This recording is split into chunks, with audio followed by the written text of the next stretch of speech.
Pour ce débat sur la réinvention de l'entreprise, je suis entouré par 3 cadres dirigeants d'entreprises et d'organisations.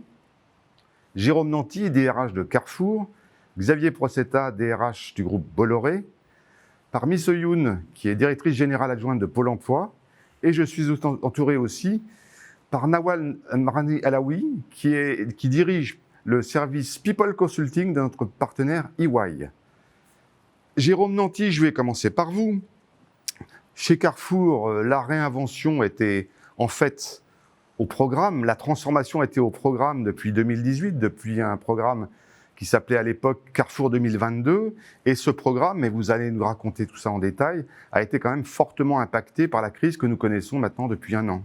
Bonjour à tous. Alors ce programme, il s'appelle d'ailleurs toujours Carrefour 2022. C'est un plan de transformation qui a été lancé en janvier 2018. On parlait effectivement de réinvention. Je pense que l'enjeu de Carrefour, il a été de se réinventer à ce moment-là. Et que paradoxalement, ce qu'on a vécu depuis 1 an a eu plus pour effet de conforter les orientations stratégiques qui avaient été adoptées à ce moment-là, notamment autour du e-commerce, du développement du e-commerce et puis de la qualité alimentaire. Finalement, ça a plus conforté ces orientations et finalement accéléré un certain nombre de transformations qui étaient déjà à l'œuvre et pour lesquelles probablement il n'y aura pas de retour en arrière, en tout cas au stade initial, plutôt que ça n'a été une crise de rupture. L'enjeu, c'était de passer d'une entreprise très hiérarchisée à une entreprise beaucoup plus coopérative, d'être d'une entreprise très centrée sur elle-même à une entreprise beaucoup plus ouverte sur les autres, d'une entreprise évidemment très physique à une entreprise qui soit à la fois physique et digitale, d'une entreprise très hiérarchique, une entreprise qui apprenne à fonctionner sur des modes matriciels. Donc, et puis après, il y avait aussi des marqueurs culturels très forts sur la capacité opérationnelle, sur la réactivité, sur la capacité à faire face à l'imprévu, qui ont d'ailleurs été des atouts dans cette crise, sur lesquels, au contraire, il fallait capitaliser. Ce qui s'est passé, c'est que Carrefour s'est engagé en 2018 dans un programme de restructuration sociale qui a nécessité effectivement de beaucoup négocier. On a d'ailleurs obtenu des accords majoritaires sur tous les dispositifs qui ont été mis en place, qui étaient des dispositifs importants, en plus à l'échelle d'un groupe qui compte quand même beaucoup de salariés. Donc les chiffres sont tout de suite très très forts. Ensuite, on est rentré dans des négociations sur des sujets plus de moyen terme, qui sont d'ailleurs pas très différents de ceux qui sont négociés dans beaucoup d'entreprises. Et je pense que à la sortie de cette crise sanitaire, on va avoir de nouveaux sujets de discussion ou de négociation. Quels sont-ils ces sujets que vous allez proposer aux partenaires sociaux ? Il y a des enjeux de management, il y a des enjeux de partage de l'information, il y a évidemment des enjeux d'organisation spatiale du travail, c'est-à-dire des enjeux basiquement d'organisation matérielle. Donc il faut qu'on tire les leçons de cette période. Vous m'avez dit en préparant cette table ronde que vous avez envoyé des salariés du siège en nombre important, vous m'avez parlé je crois de 1000 ou 1500, dans les magasins en renfort au début du confinement. Et puis vous avez envoyé vos équipes du siège en télétravail. Donc finalement, la crise a accéléré des changements de mode de fonctionnement. Effectivement, on a mis en place une opération qui s'appelait « Tous engagés en magasin », qui était de dire à des salariés des sièges en télétravail qui, pour une raison ou pour une autre, avaient un taux d'occupation qui était plus faible du fait du confinement, allaient en magasin. On en a eu 1500 qui ont été volontaires. Et d'ailleurs, on a retrouvé ces 1500-là à l'occasion du deuxième confinement. C'est quelque chose qui a été vécu de manière très forte, parce que je vous disais tout à l'heure qu'il avait fallu s'adapter très rapidement. Le plus gros challenge, ça avait été d'adapter notre capacité à fournir en termes de e-commerce et de commandes en ligne. S'il y avait une leçon à retenir de cette crise pour vous en tant que professionnel RH chez Carrefour, quelle serait-elle ? Nous, on en a tiré une leçon, mais qui est probablement très spécifique, c'est que pour une entreprise de cette taille et qui par ailleurs n'a pas été arrêtée, donc n'a pas eu de temps d'adaptation, on n'était pas prêt à gérer cette dimension sanitaire. Cette crise avec une augmentation brutale du chômage aurait pu déstabiliser l'opérateur public de l'emploi, Pôle emploi, avec un afflux de chômeurs très important, considérable à recevoir, à gérer. Or, paradoxalement, M. Youn, quand on a échangé pour préparer cette table ronde, on m'a parlé de toute autre chose. Vous m'avez parlé de performance, de résultats, de benchmark, de qualité. Alors finalement, c'est ça la réinvention de Pôle emploi qui est en marche aujourd'hui ? Évidemment, aujourd'hui, Pôle emploi est pleinement mobilisé et complètement sur le front pour accompagner les demandeurs d'emploi, leur trouver des solutions, mobiliser toutes les mesures qui sont à disposition pour leur permettre de bénéficier d'un soutien renforcé. Et puis évidemment, aux côtés des entreprises qui, aujourd'hui encore, pour certaines, connaissent des difficultés de recrutement et pour lesquelles, là aussi, nous démultiplions notre action. Je pense au bâtiment, je pense évidemment à l'action sociale, à la santé. Donc Pôle emploi est évidemment sur le front. Alors chez vous, les plans d'entreprise, est-ce qu'ils correspondent au mandat des directeurs généraux, puisque Jean Basser, qui est le directeur général de Pôle emploi, a été reconduit dans sa mission. Est-ce que donc il y a un plan pour les 4 ans, ou est-ce que la réinvention est sur ce rythme-là ? Oui, il y a un plan, c'est Pôle emploi 2022, qui a été co-construit d'ailleurs avec les salariés de Pôle emploi. Donc nous avons 50 000 collaborateurs et nous avons organisé des ateliers collaboratifs, des séances de réflexion dans toutes les agences, dans tous les services supports, pour pouvoir réfléchir ensemble aux fondamentaux, aux acquis de Pôle emploi, au chemin déjà parcouru et surtout aux nouvelles étapes à franchir. Et au total, on a associé 27 000 collaborateurs qui, ensemble, ont travaillé, réfléchi, contribué sur une plateforme collaborative et puis qui ont eux-mêmes aussi accueilli des demandeurs d'emploi et des entreprises. On a plus de 5 000 demandeurs d'emploi et entreprises qui ont collaboré à la construction de notre plan stratégique pour en définir toutes les grandes lignes. Il y a un mot qui m'a frappé quand on a préparé cet échange, c'est l'incitation à l'innovation. Alors effectivement, je suis directeur d'agence ou directrice d'agence ou je suis conseiller. Comment allez-vous m'inciter à innover ? Je vais vous citer 3 exemples, par degré croissant d'implication que ça suppose des collaborateurs. La première, c'est qu'on a mis en place assez rapidement une plateforme d'innovation qui permet aux agences, aux conseillers qui ont des idées, de pouvoir les poster en ligne et de pouvoir en faire part. C'était Innovation. Le deuxième exemple que je vais citer, c'est la démarche de Design Thinking. Le Design Thinking, c'est une démarche d'identification et de résolution de problèmes et de tests et d'itération pour trouver des solutions adaptées à son contexte, adaptées aux collaborateurs, adaptées surtout au public bénéficiaire. On a beaucoup travaillé sur l'accueil et sur la qualité de l'accueil parce que le premier pas que vous faites en rentrant dans une agence Pôle emploi vous dit beaucoup de ce que vous allez y trouver. Et bien voilà, donc 400 agences se sont penchées sur les besoins, ont fait de l'écoute des besoins, les ont identifiés, ont travaillé sur de la résolution de problèmes et ont testé des solutions pour améliorer la qualité de l'accueil en agence, qu'il s'agisse de questions de posture ou qu'il s'agisse, par exemple, de questions d'aménagement. Donc là aussi, une formation des agences au design thinking. Puis le troisième exemple, qui est celui finalement qui nécessite le plus d'investissement, c'est l'idée que nous avons parmi nos collaborateurs des pépites, des personnes qu'il faut pouvoir accompagner dans leur projet parce qu'ils ont pu identifier un irritant, quelque chose, un problème à résoudre et qu'ils ont des solutions. Et ça, c'est de l'intrapreneuriat. On a lancé là aussi, depuis 2017, chaque année, un challenge permettant d'identifier des intrapreneurs, c'est-à-dire des personnalités qui avaient une problématique, une colère, une envie de résoudre un problème et des solutions. Et puis, nous avons incubé leurs projets. Nous leur avons associé un développeur, nous leur avons associé des coachs.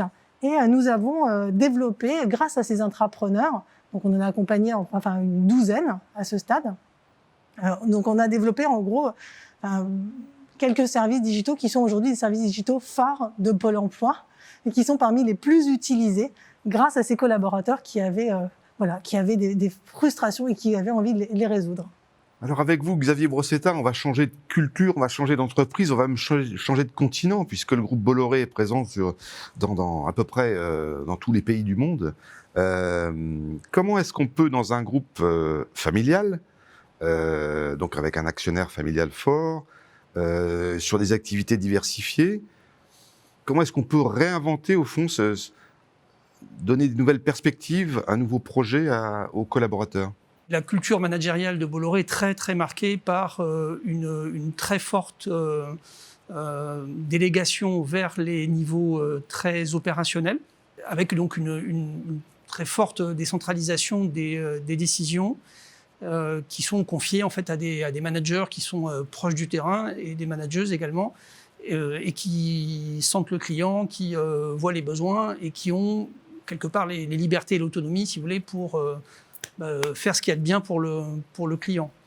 Et c'est vrai que cette culture de la très forte décentralisation, pour le dire comme ça, du groupe s'est révélé un atout important dans une crise qui a nécessité en effet que on change de business, ou en tout cas d'objet de business assez rapidement pour certaines activités. Et là, le fait qu'il y ait des gens proches du terrain qui voient les besoins, qui sachent sentir leurs clients, qui comprennent de quoi leurs clients ont besoin et qui est ce qu'il faut pour être capable de répondre à ces besoins, évidemment, ça s'est révélé une très, très grande force. Alors, il y a aussi un outil, un levier dont vous m'avez parlé, qui est l'université Bolloré. C'était quelque chose de nouveau dans le groupe. Cette université Bolloré, elle est faite pour donner des axes, des valeurs communes, une culture d'entreprise commune. Encore une fois, un groupe qui est très décentralisé. En gros, l'université Bolloré a la minute aujourd'hui. En fait, elle nous sert d'une part donc, à faire du top-down, comme je le disais. Donc, sur un certain nombre de programmes dont on considère qu'ils sont partie intégrante, si vous voulez, de l'ADN, comme on dit, du groupe. Je pense à la conformité, l'anticorruption, l'antidiscrimination, le RGPD pour l'Europe, encore il y a aussi des sujets RGPD en fait hors de l'Europe, en réalité, à partir du moment où on stocke des données en Europe. Bref, on a un certain nombre d'actions comme ça, et là, poum, on dit, voilà, c'est un programme groupe, il y a du e-learning, il y a des choses comme ça. Merci de déployer. On ne se limite pas au e-learning, évidemment. Hein. Il y a bien d'autres actions. Mais vu de l'université, vous avez un certain nombre de e-learning, vous avez un certain nombre d'actions de formation en présence physique. Voilà, ce sont des actions universités. Merci de déployer. Donc ça. Et l'autre grand domaine qu'on a beaucoup travaillé ces dernières années, c'est le managérial. Avec des programmes managériaux dont on s'était donné pour ambition qu'ils accompagnent les manageuses et les managers à chaque étape importante de leur carrière. Donc, je deviens manager, je deviens manageuse ou manager de manager, je deviens manager d'une équipe large que j'ai éventuellement pas complètement physiquement avec moi, même en temps normal. Hein. Donc, je dois gérer des gens qui sont dans plusieurs localisations, éventuellement un peu éloignées les unes des autres. Nawal Brani-Alaoui, à ce stade, vous avez écouté les témoignages des représentants de Carrefour, de Pôle emploi, du groupe Bolloré, donc des groupes très diversifiés par la nature de leur activité. Vous accompagnez des équipes RH, vous accompagnez des entreprises dans leur transformation. Quelles analyses ou que vous inspirent ces différents témoignages ? Moi, je voulais, par rapport au sujet de la table ronde, qui était la transformation de l'entreprise créatrice de valeur, je pense qu'il y a un sujet qu'il faut avoir l'honnêteté d'aborder aujourd'hui, c'est que cette création de valeur ne se fait pas forcément avec tout le corps social, ou en tout cas concerne de manière parfaitement inégale le corps social d'une entreprise. Et les réflexions aujourd'hui d'une grande majorité de DRH, c'est de se dire comment on anticipe cette transformation qui s'est clairement accélérée à l'occasion de cette crise. Vraiment, tous les témoignages le confirment aujourd'hui. Comment, du coup, je fais pour me préparer? Est-ce que vraiment tous ces salariés qui sont concernés, on parle d'hommes et de femmes derrière, est-ce que vraiment ils vont se retrouver chez Pôle emploi, par exemple, ou est-ce qu'il y a une possibilité finalement de les préparer, de les former, de créer des centres de formation d'entreprise? Aujourd'hui, c'est un dispositif qui existe, qui est encore insuffisamment utilisé, mis en place, mais ça se fait pas en un mois. C'est quelque chose qui prend du temps. Les programmes prennent du temps à être mis en place. Et aujourd'hui, c'est une des solutions qui est en tout cas qui fait partie de la réflexion de ces DRH avec lesquels nous travaillons.